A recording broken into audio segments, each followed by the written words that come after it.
Territorial army क्यों join की सचिन? मेरे जो दादा थे वो फौज में थे, वो हवलदार थे। मेरे स्वर्गीय पिताजी एयरफोर्स में फाइटर पायलट थे और मैंने जो पढ़ाई करी एयरफोर्स स्कूल में पढ़ाई करी, और सारा जो हमारा परिवार है वो डिफेंस से बड़ा उठना बैठना यारी दोस्ती सब डिफेंस के परिवार वाले लोगों से थी। मुझे लगा कि ये मेरे लिए अच्छा मौका है कि एक औपचारिक रूप से एक कमीशन ऑफिसर अगर मैं बन सकता हूँ, और टेरिटोरियल आर्मी में ये है कि उसमें बहुत ज़्यादा दिन आपको काम नहीं करना पड़ता, क्योंकि मैं एक MP हूँ, एक मिनिस्टर हूँ, इतना समय मेरे पास भी नहीं है।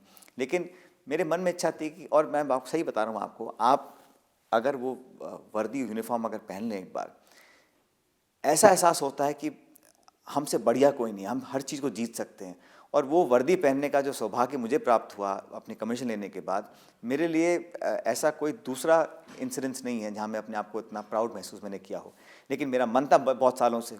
फिर मैंने पूछा, मैंने कहा इसकी समय सीमा उम्र क्या है? उन्होंने कहा साहब 40 साल से पहले करना है। 35 का मैं हो गया था, तो मैंने कहा कर अब नहीं किया तो फिर ये मौका निकल जाएगा। और एक सबसे जूनियर जो होता है लेफ्टिनेंट, वो पद मुझे मिला है। लेकिन मेरे लिए बहुत गर्व की बात है कि मैं देश के लिए वर्दी पहनकर सेवा में कर सकूं। इससे बड़ा सौभाग्य क्या हो सकता है? आपके स्वर्गीय पिताजी राजेश पायलट जी खुद बहुत ही एक्टिव पॉलिटिशियन रहे, माँ भी रही, तो आपने हमेशा यही सोचा कि मैं पॉलिटिक्स में ही जाऊंगा? ऐसी कोई योजना नहीं थी। मेरे फादर का जब देहांत हुआ तो मैं 21 साल का था उस समय।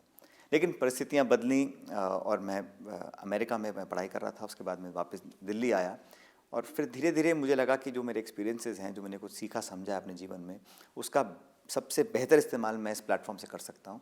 फिर पार्टी ने मुझे मौका दिया 2004 में, और मैंने पहला चुनाव अपना लड़ा। आपको अपने पिताजी की पॉलिटिकल कौन सी बात याद रहती? मैंने अपने फादर के जीवन में देखा था कि उन्होंने अपनी जड़ों को इतना मजबूत रखा है, और कभी फ़र्क उन्होंने नहीं किया कि भाई ये फटे बनियान वाला है, या सिल्क के कुर्ते वाला है, ये अमीर है गरीब है। जो जैसा आता था उसको मदद करने की कोशिश करते थे। मुझे तो लोग बहुत कहते हैं कि यार सचिन पायलट जी आप कभी हंसते नहीं हो, और मैं देखता था मेरे फादर हमेशा उनके मुंह पर मुस्कान रहती थी।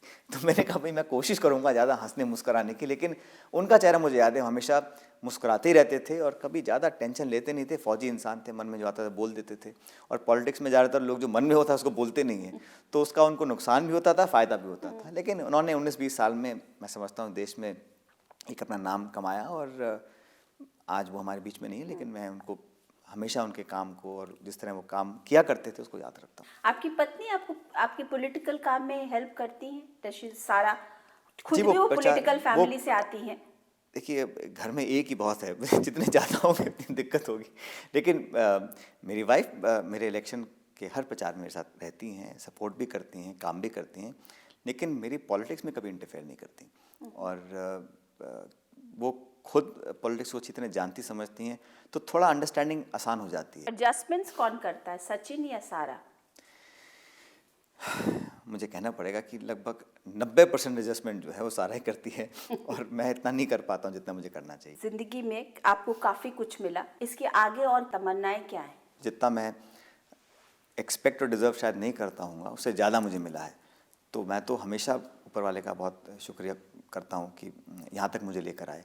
अब आगे क्या होगा नहीं होगा ना तो मुझे जानकारी है और ना मुझे चिंता है। अब तक जो किया अच्छे से किया, आने वाले समय में जो करेंगे पूरी ईमानदारी से करेंगे। आपकी कार्यशैली, आपकी कार्यकुशलता, आपका व्यवहार, आपका व्यक्तित्व लोगों को अगर अच्छा लगता है तो वो सबसे बड़ी पूंजी वो होती है।